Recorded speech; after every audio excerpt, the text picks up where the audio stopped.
Senhores, esses dias foram dias tão poderosos porque aprendemos a ser educados pela palavra. A palavra gera uma revolução dentro do ser humano. Você não foi projetado para caminhar sem a palavra. A palavra gera o teu habitat natural. A palavra te aproxima na revelação plena de Jesus Cristo. Quem é a palavra? A palavra é o poder da ressurreição. Quem é a palavra? A que gerou o universo. Quem é a palavra? O poder da cura. Quem é a palavra? A que abre o mar. Quem é a palavra? O poder da existência. Quem é a palavra? Jesus Cristo. E se Jesus Cristo é a pessoa que você disse sim no teu pior dia, no dia que você estava pronto para desistir, Ele chegou como um príncipe e cavalheiro, e você disse sim para Ele. E se você disse sim, Ele nunca mais te soltou. Você abriu a porta do teu coração, e você começou a viver os melhores dias da tua vida. Ele não está dizendo que você não teria problemas, desertos e algumas confusões, que nós mesmos nos colocamos nela. Mas Ele disse que estaria com você o tempo todo, e que algumas circunstâncias são necessárias para gerar maturidade e responsabilidade. Aonde você cresce como homem e como mulher, aonde você cresce quando abandona a fralda e coloca farda nos dias que te exploram e te espremem ao máximo, é vencer ou vencer. Você tem que erguer a cabeça e marchar. É no dia que você decide cortar o cordão umbilical e diz: eu saio debaixo da saia de mamãe e venço. Porque a palavra, ela explora o pleno, o completo dentro de você, para que você possa fluir naquilo que Ele te desenhou, não escondido na opinião de alguém, mas sim projetado por uma profecia. E esses são os dias que Deus está te vendo improváveis. Esses são os dias, não era antes nem depois, é aqui e agora. E agora você entende por que você está sentado aqui? Porque simplesmente está sendo treinado para ser um porta-voz do Evangelho. Não para esquentar uma cadeira ou fazer disso aqui um clube social, não. Para ser treinado para lugares altos. Os que estiveram na reunião de seminário, Jeremias é uma palavra maravilhosa, te relembra continuamente aonde Deus desenhou sobre o teu espírito no ventre, desde o ventre, não para estar numa zona de conforto, mas sim para ser uma voz profética, onde ninguém quer ir. Para isso estamos, onde ninguém quer ir. É para isso que Deus está nos treinando e ungindo os nossos pés, para que possamos tomar territórios. Isso é muito poderoso. Mas antes, precisamos discernir o que Deus está trazendo para esses dias sobre a nação brasileira e sobre Pizarras. Estamos prestes à maior explosão de avivamento, de evangelismo jamais vista de todos os tempos. E pelo que eu vejo, o nome de vocês está na lista. Está na lista. O único que pode se descredenciar é você mesmo. O único que decide cair fora é você mesmo. Olha o que ele diz para Jeremias: menino, não seja estúpido. Mas pastor Daniel, eu sou cheio de limitações, eu não posso, eu só venho aqui em vez em quando, não interessa. Deus interceptou você no ventre da tua mãe. Temos Jeremias 1:5, e ele diz assim: não fale bobagem, que não saia bobagem da tua boca, eu sou o teu Deus. Olha só, antes do seu nascimento, quando você ainda estava na barriga da sua mãe, eu o escolhi. Não foi você que decidiu aceitar a Jesus Cristo, não. Foi Ele que bateu na porta do teu coração. Ele te capturou, Ele te perseguiu e Ele disse: eu te escolhi. Que poderoso! Eu escolhi e separei para que fosse um profeta para as nações. Pois bem, essa é a nossa primeira nação, Pizarras. Eu amo essa cidade.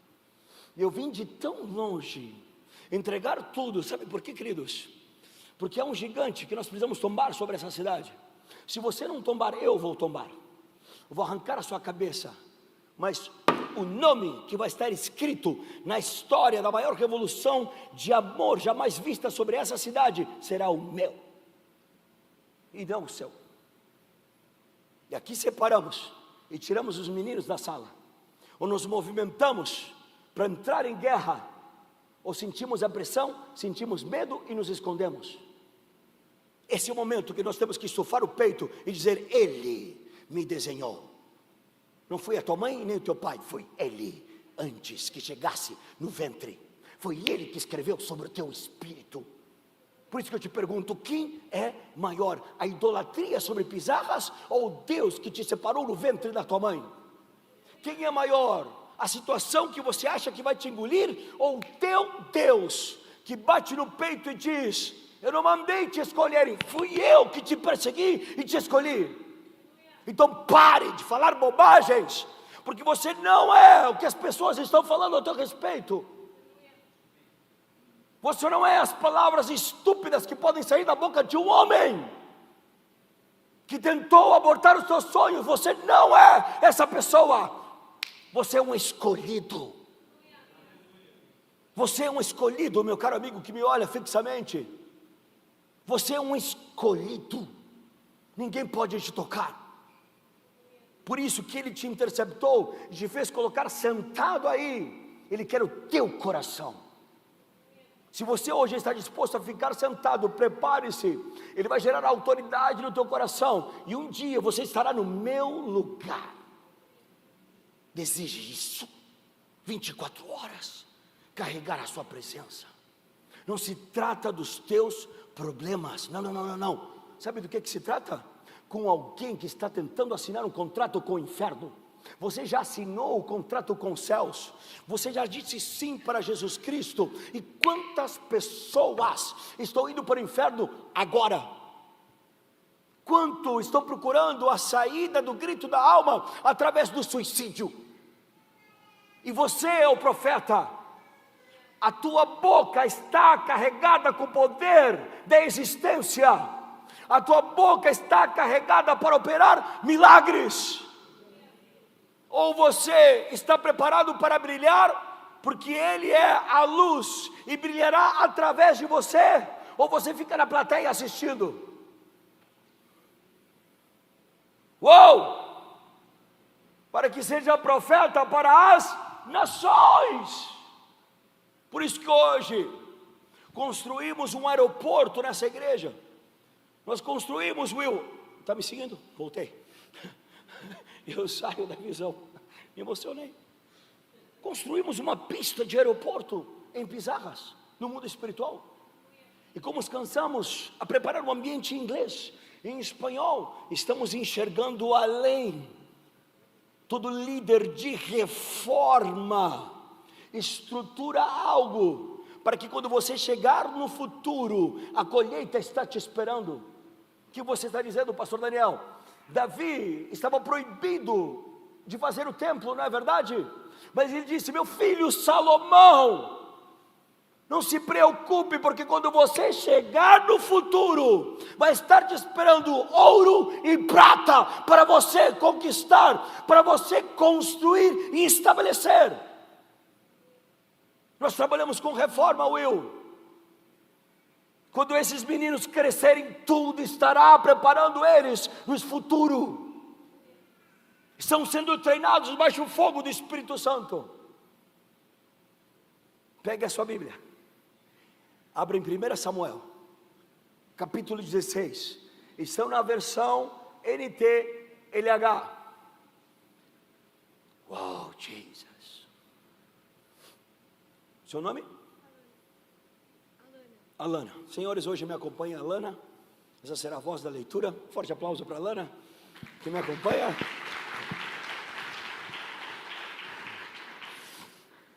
Está pronta, Alana? Aquela voz de radialista, com calma, suave. Não, estou brincando. Vamos em 1 Samuel capítulo 16. Você está pronto? Ok. Separou papel e caneta? Abriu o bloco de notas?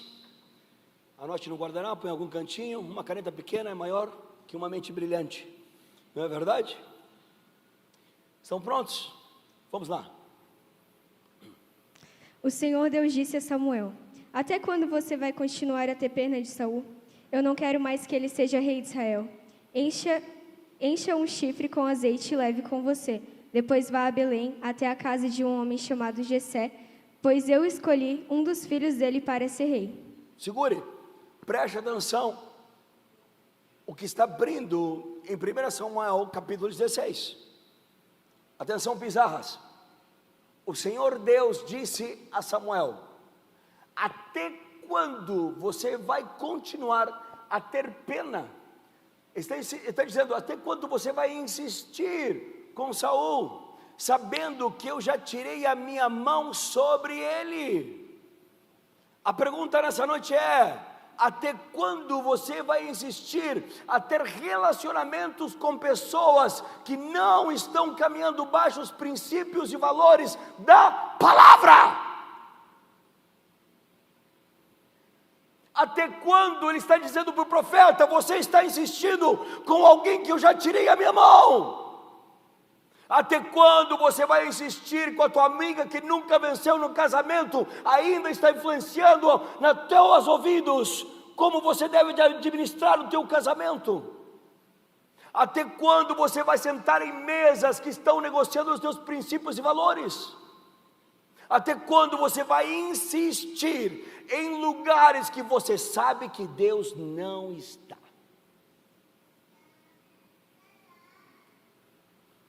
Uau! Precisamos construir, despertar, educar, treinar e enviar. Estavam atrás de um novo rei, o primeiro rei, lindo, maravilhoso, com um porte atlético, Saul. Cresceu tanto que se perdeu, e simplesmente Deus tirou a sua mão dele. Ele tinha todos os dons e talentos, mas simplesmente Deus disse: se corrompeu. O que se corrompeu? O seu coração. Então ele diz: profeta, não insista comigo. Não, mas ele vai se converter, pastor Daniel. Ele vai se converter, eu vou trazer ele para a igreja, ele vai se converter. Nós vamos casar e vamos ver os melhores dias da nossa vida. Vá firme.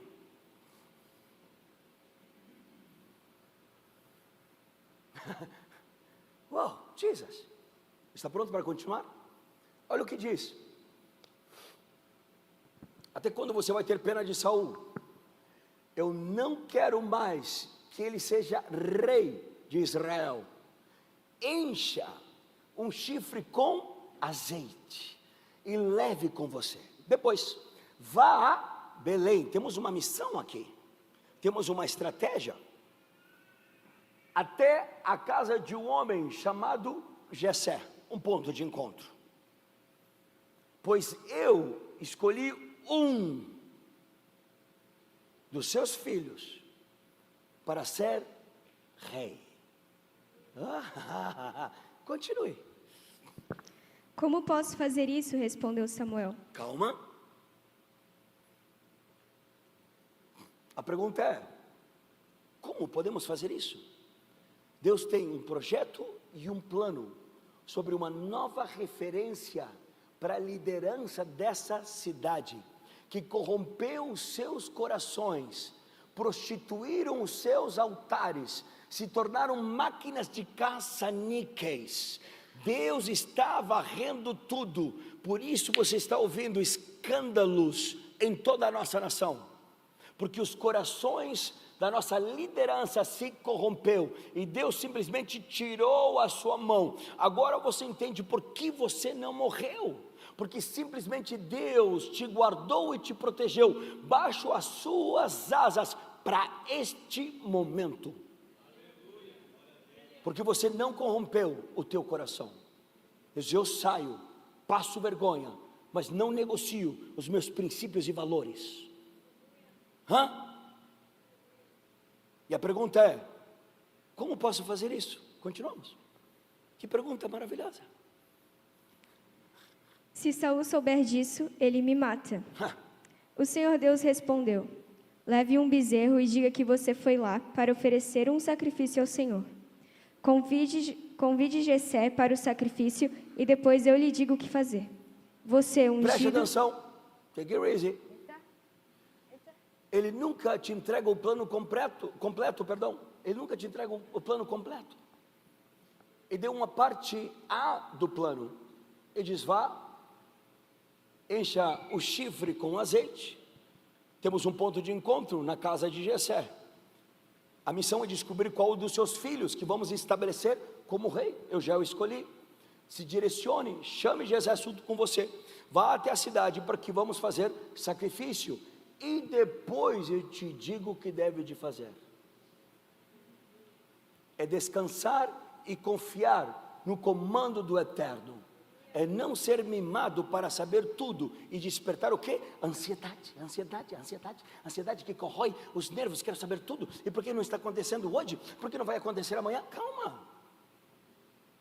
Ele sempre tem que estar no controle de tudo.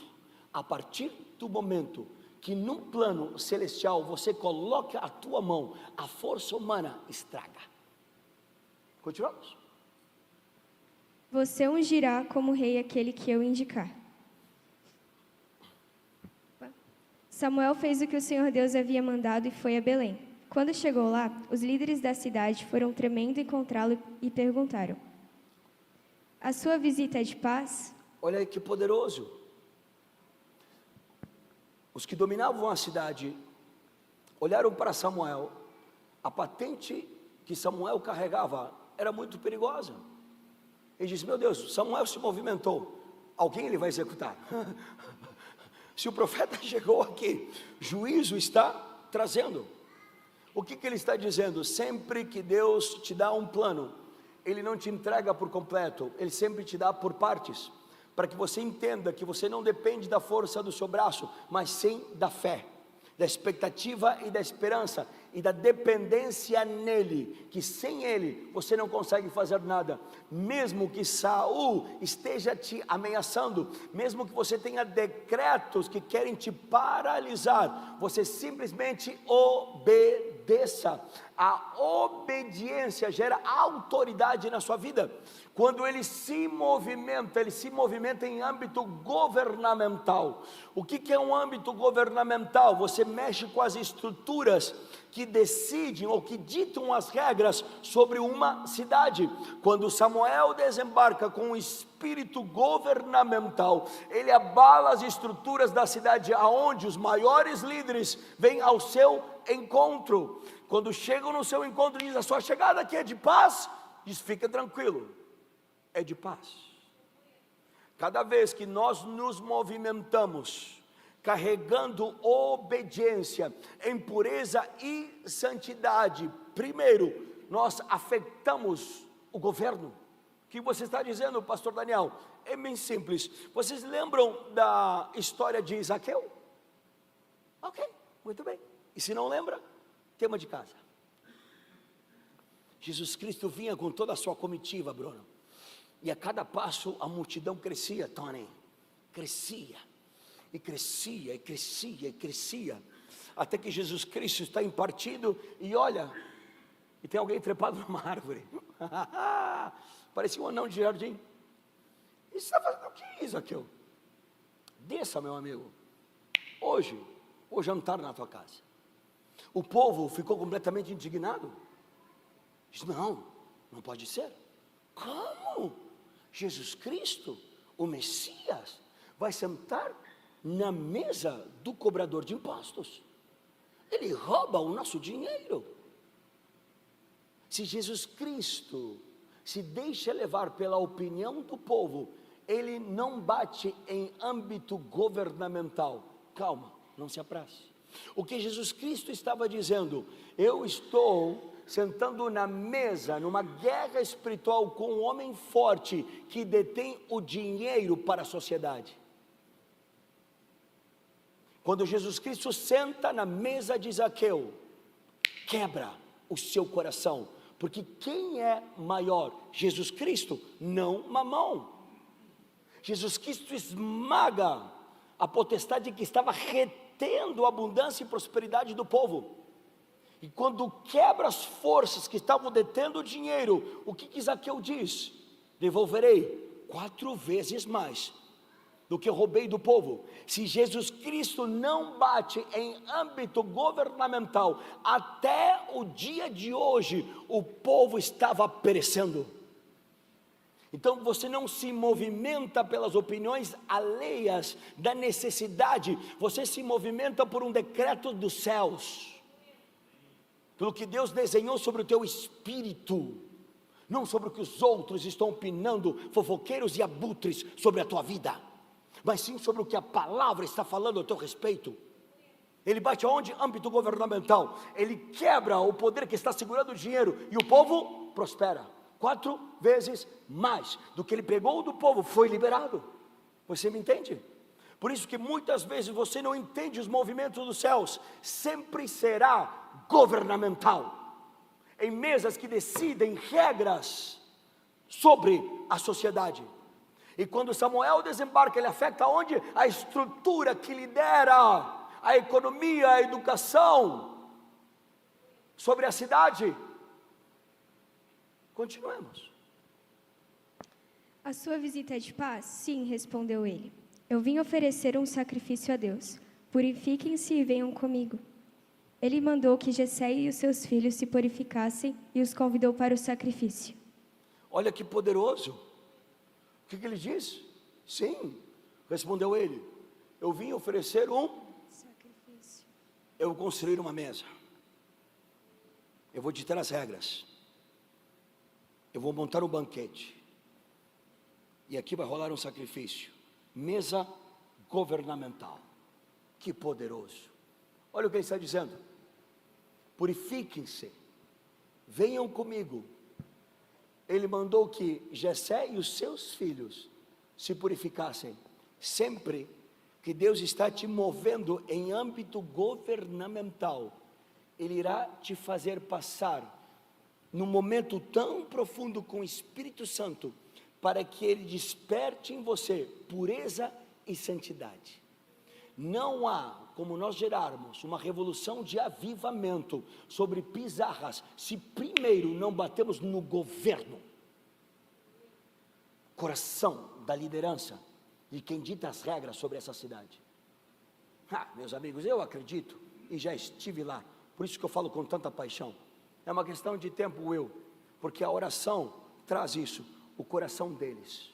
Uma igreja que ora e que intercede, estende as suas tendas no âmbito espiritual. Todo natural tem que obedecer. Então prepare a agenda com o prefeito. Sente com ele, sorria e diga: eu vim te abençoar. E ele vai dizer para você, o que você precisa, meu amigo? Você se movimenta em âmbito governamental. Qual é a primeira pergunta que você deve de fazer? Como devo de fazer? Ele não vai te entregar tudo, ele vai te entregar só o projeto do plano A. Que poderoso. E depois que você chegar lá, ele vai te dizer o que você deve de fazer. Mas não há como governar sem pureza e sem santidade. Como assim, pastor Daniel? O que manteve o menino que lhe foi levado prisioneiro, cativo, estou falando do menino, o profeta Daniel. O que o manteve durante 4 reinos foi o nível de pureza e santidade, disciplina e hábito indestrutível que ele tinha com seu Deus. Não corrompeu o seu coração, mesas estavam montadas, e ele falou: eu não sento nessa mesa, e eu não me contamino com este alimento, eu tenho um pacto com o Eterno, eu não quebro princípios, pureza e santidade é o que te mantém em lugares altos, não há como governar sem pureza e santidade. A menina Esther, quem era? Uma menina órfã. Não, você não entendeu? Uma menina órfã, sem pai, sem mãe, abandonada, sem ter onde ficar, largada pela rua. É que você tem a sua cama, o ar-condicionado, é tudo gostoso, é maravilhoso. Muitas vezes nós não nos colocamos no lugar, na profundidade da história. E eu vou dizer para você, você está numa manhã fria, no inverno em São Paulo, pronto para pegar o metrô. Você e o seu filho de 9 anos. E você diz assim: filho, espera aqui, que papai vai pegar um refri para você. E você rapidamente vai até o bar, pegar o refri. Quando você volta, aonde está o Júnior? Sumiu o Júnior. Onde está o teu filho? Desapareceu. Alguém o levou. Será criado por outras pessoas. O seu herói, ele vai entender que o abandonou. Papai não voltou mais. Me levaram. Como será a infância dessa pessoa? Neste caso, a menina não tinha os seus 2 pais. Perdeu toda a sua referência. Um momento na casa de alguém, outro momento na casa do outro. Quantas pessoas vocês conhecem que perderam seus pais, que foram descartados e abandonados? Um momento fica na casa de alguém, um momento são despejados, não conseguem se afirmar, não conseguem crescer. Assim foi a menina Esther, extremamente descartada, até que chegou o seu primo Mardoqueu. A menina órfã é adotada pelo seu primo Mardoqueu. Mardoqueu traz segurança para ela, a ama, a protege, cicatriza as feridas do seu coração e diz: Esther, você não vai ficar muito tempo aqui, você nasceu para um âmbito governamental. Jesus Cristo, quando te olhou, você era um órfão de pai vivo, você estava descartado pela sociedade. No pior dia da tua vida, Ele diz: vem para o meu colo, eu vou te amar, eu vou te curar, eu vou cicatrizar as feridas do teu coração, mas vou enviar você pelo qual você foi projetado. Treina Esther, prepara Esther, ensina princípios e valores, envia ela a âmbito governamental. E Esther se separa durante 12 meses. Durante 12 meses, pureza e santidade. Quando ela deveria, estou acelerando a história, quando ela deveria se apresentar na frente do rei Xerxes, ela vem. E quando ela se apresenta na frente do rei Xerxes, o rei Xerxes se ajoelha na frente dela e diz: o que é isso? É um esplendor, é um cataclisma. Diz: Esther, pede-me e te darei 50% do meu reino. O que gera pureza e santidade? Relacionamento com o Espírito Santo. Porque não era Esther. A pureza e santidade é gerada, ativada através do Espírito Santo. Ele traz sobre você alguém. Esse alguém não é o teu rosto, é a revelação da imagem de Jesus Cristo, é o favor do rei. O mesmo favor que José encontrou na frente de Faraó. Quando José sai da prisão e vai na frente de Faraó, Faraó olha para os seus olhos e: quanto tempo te procurei? Há um brilho sobre você, o resplendor do rosto da santidade. O espírito governamental. Não há outra pessoa para gerenciar o primeiro plano econômico da face da terra, se não for você. Quem? José. Por quê? Porque a pureza e santidade é gerada num relacionamento profundo de morte, onde Ele destrói você, Ele constrói você, um novo homem e uma nova mulher, e já não é mais os teus defeitos, a tua dor, é Ele em você, já não são mais os teus olhos, é o olho de Jesus Cristo em você. E quando Ele olha para Esther, Ele não está olhando para uma mulher bonita, diferenciada, não! Ele está olhando para o resplendor do Rei. Por isso que a palavra diz que quando Jesus Cristo desembarca no lugar, todo joelho, porque Ele é quem? O Rei dos Reis. Ele é quem? O Rei dos Reis. Quem é Ele? O Rei dos Reis. Espírito governamental, e ela representava o brilho do resplendor do rosto de Jesus Cristo. E quando o rei olha para ela, só teve uma tendência: se ajoelhar pela grandeza. Quando você atinge pureza e santidade, Deus vai te empurrar para lugares governamentais, lugares aonde o teu braço não te dá acesso, mas o lugar de intimidade, de relacionamento, te credencia para um novo lugar, que você jamais imaginava que um dia poderia transitar.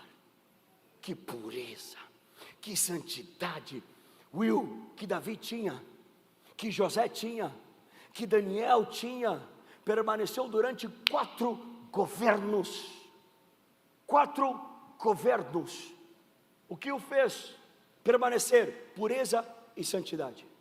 É o que Deus está nos empurrando nessa noite. Purifiquem-se, porque há uma mesa sendo montada para este ministério, há uma mesa sendo montada de sacrifício governamental para este ministério. Mas como posso me preparar? Em pureza e santidade.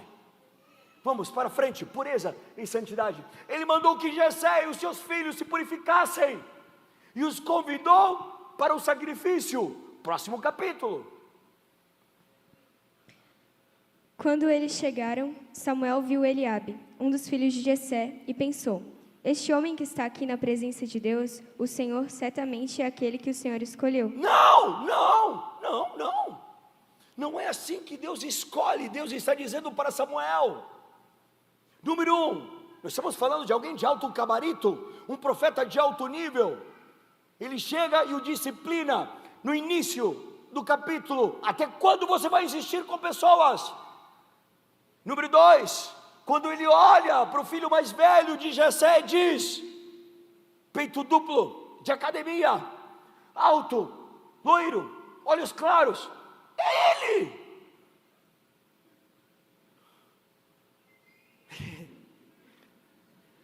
E diz: não, Samuel, eu não olho como o ser humano olha. Eu não estou procurando dons e talentos, eu não estou procurando performance, eu estou atrás de um coração. Continue. Mas o Senhor disse: não se impressione com a aparência, nem com a altura desse homem. Eu o rejeitei, porque não julgo como as pessoas julgam. Elas olham para a aparência, mas eu vejo o coração. Não é onde você está que está te credenciando, porque José estava no meio da prisão. Não, é o teu coração, é o teu coração. Deus não está procurando se você está com a melhor roupa, não, Deus está à procura do teu coração. Tem muitas pessoas que são melhores do que você no intelecto, tem muitas pessoas que fazem acontecer e etc, mas não é suficiente, porque Deus está à procura de alguém que é uma estrela. Não, Ele está à procura de um coração. Por que Samuel se equivoca? Porque a referência dele ainda está no passado, está em Saul. Ele achava que iria encontrar outro rei, no mesmo formato de Saul, alto, grande, bonitão, com presença, para caminhar duro como um rei. Não! É o novo sempre quebra as estruturas. Isso, eu não quero altura, eu não quero talento, eu quero um coração. eu não escolhi, o seu coração é corrupto. Uau! Continuemos. Então Jessé chamou o seu filho Abinadab e o levou a Samuel. Mas Samuel disse: este também não foi escolhido pelo Senhor. Aí Jessé trouxe o seu filho Simeia. E Samuel disse: o Senhor Deus também não escolheu esse. Assim Jessé apresentou a Samuel 7 dos seus filhos, e Samuel disse: o Senhor Deus não escolheu nenhum destes. E perguntou a Jessé: você não tem mais nenhum filho? Jessé respondeu: tenho mais um, o caçula, mas ele está fora, tomando conta das ovelhas. Então mande chamá-lo, disse Samuel. Nós não vamos oferecer o sacrifício enquanto ele não vier. Que poderoso! Você não entendeu, senão você estaria enlouquecido no banco. Eu já estaria correndo de ponta a ponta. Você não entendeu, este é o teu tempo. Ninguém dá 1 centavo para nossas vidas. Ninguém dava 25 centavos para Davi. Nós somos os 8º. 7 passaram. Estavam extremamente preparados, aparentemente santificados. Sabe quantas pessoas que aparentemente têm uma vitrine de santidade, mas o coração está corrompido? E ele diz: ninguém sentará na mesa até o menino chegar, porque o menino carrega o meu coração. Mas eles se santificaram, eles estavam procurando pureza e santidade falsa, coração corrupto. Quem é você? Uma vitrine ou um coração? Quem é você?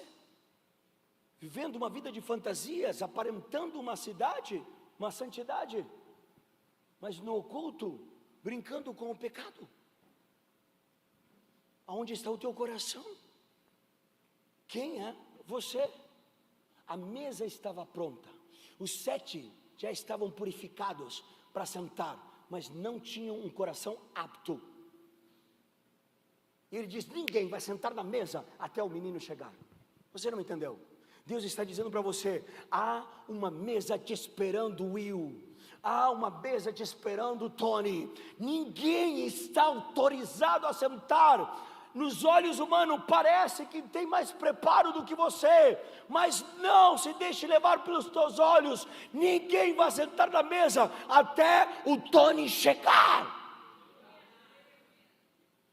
Porque você tem perfume de quê? De santidade. Por quê? Porque no meio das ovelhas que ninguém vê, você está crescendo com ele. É no quarto escuro que você o procura. Mateus 6,6. Fecha a porta do teu quarto. O teu pai que te vê, que te enxerga em secreto. No meio das ovelhas ninguém enxergava nada. Quando você está ocupado no secreto, não precisa estar colocando fotos no feed. Não precisa estar preocupado com os likes, com o que as pessoas estão dizendo. Você está ocupado de estar com teu pai, e ele lembrará do teu nome. E não importa se a mesa está montada, ninguém vai sentar. Ninguém. Não, mas pastor Daniel, ninguém. Não, mas aqui, ninguém. Ninguém. Ninguém vai sentar até você chegar. Este é o teu tempo. Este é o nosso melhor momento. É aqui que nós dividimos. É aqui que nós crescemos. É aqui que nós vamos de verdade. Que poderoso. Você viu? Que avassalador. Você já tem o seu lugar. Mantenha-se em pureza e santidade. Há uma mesa montada para você. Mas outras meninas que cantam melhor. As outras meninas tiveram mais possibilidades. Tiveram faculdade. Etc. Tem mais dinheiro do que eu. Não interessa. O que interessa é o que você fala com ele dentro do teu quarto, quando ninguém vê. Quando ninguém enxerga. Uma mesa está preparada para você. Em que âmbito? Governamental. Estavam procurando um novo rei.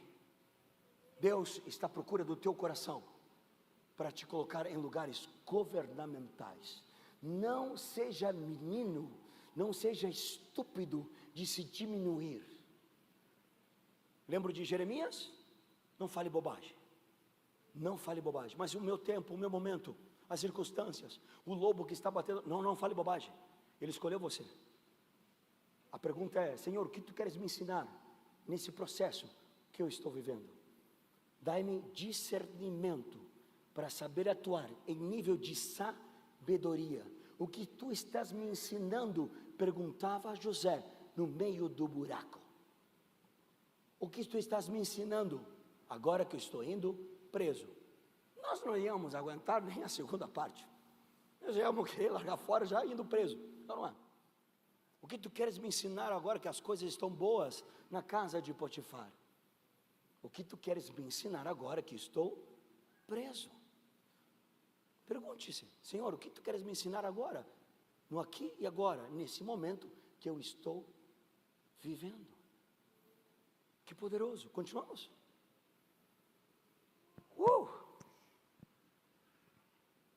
Está chorando? Isso, chora à vontade. Eu choro ler. Aleluia. Eu estou me apegando a ti. Vamos mais uma vez? Vamos lá, eu estou. Eu estou me apegando a ti. Será não que era isso que Davi estava cantando com as ovelhas? Hã?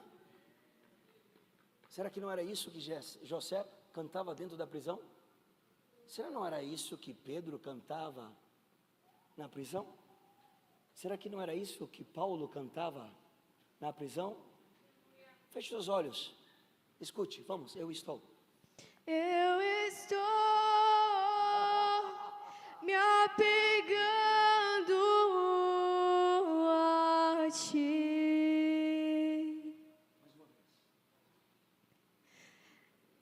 Eu estou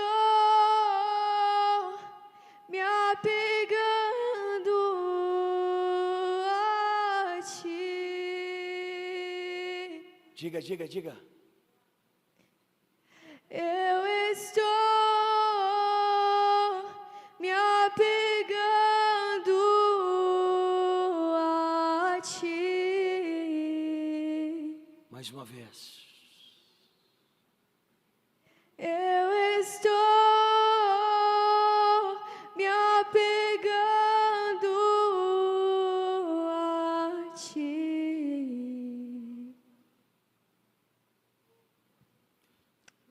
Um coração, quando sente que ele está perto, para tudo que está fazendo. Simplesmente para tudo que está fazendo. Eu, se estivesse no seu lugar, já estaria agarrado no altar. Cada vez que eu entro num avião, ele sussurra nos meus ouvidos, eu me tranco no banheiro do avião. E sabe o que eu faço? Eu estou me apegando a ti. Eu estou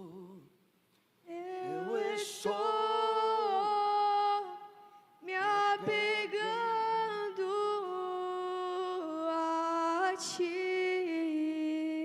Uou, é um coração que ele está procurando. Eu estou me apegando a ti.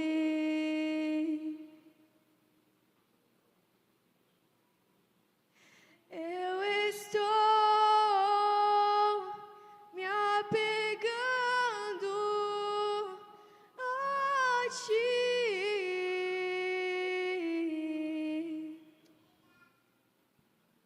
Olhe o que diz no próximo capítulo. Está pronta para o próximo capítulo? Já chorou à vontade? Que coisa linda. Aí Jessé mandou buscá-lo. Era um belo rapaz, saudável e de olhos brilhantes. E o Senhor...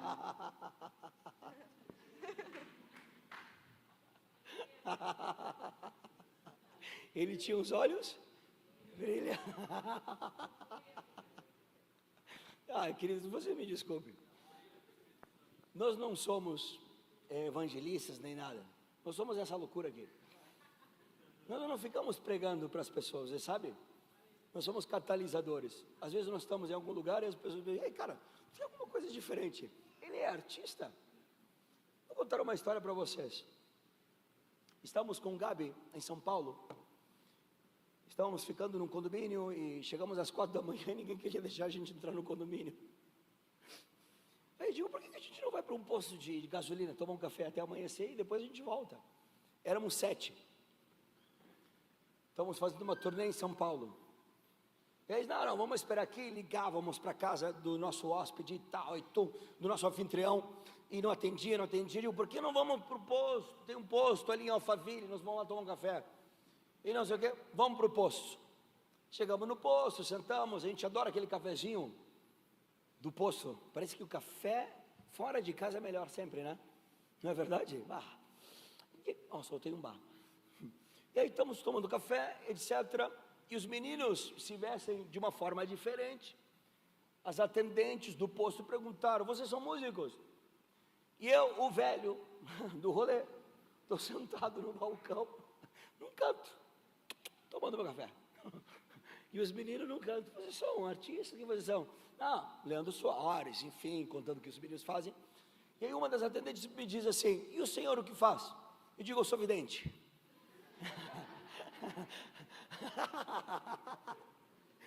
Vidente?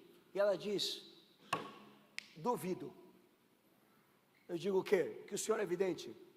Então tá, deixa eu dizer uma coisa, há uma mágoa no teu coração. E comecei, pum pum, papá, tutum, a mulher se quebrou.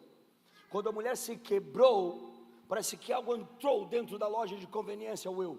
Quando entrou algo dentro da loja de conveniência, a menina que estava no caixa veio correndo.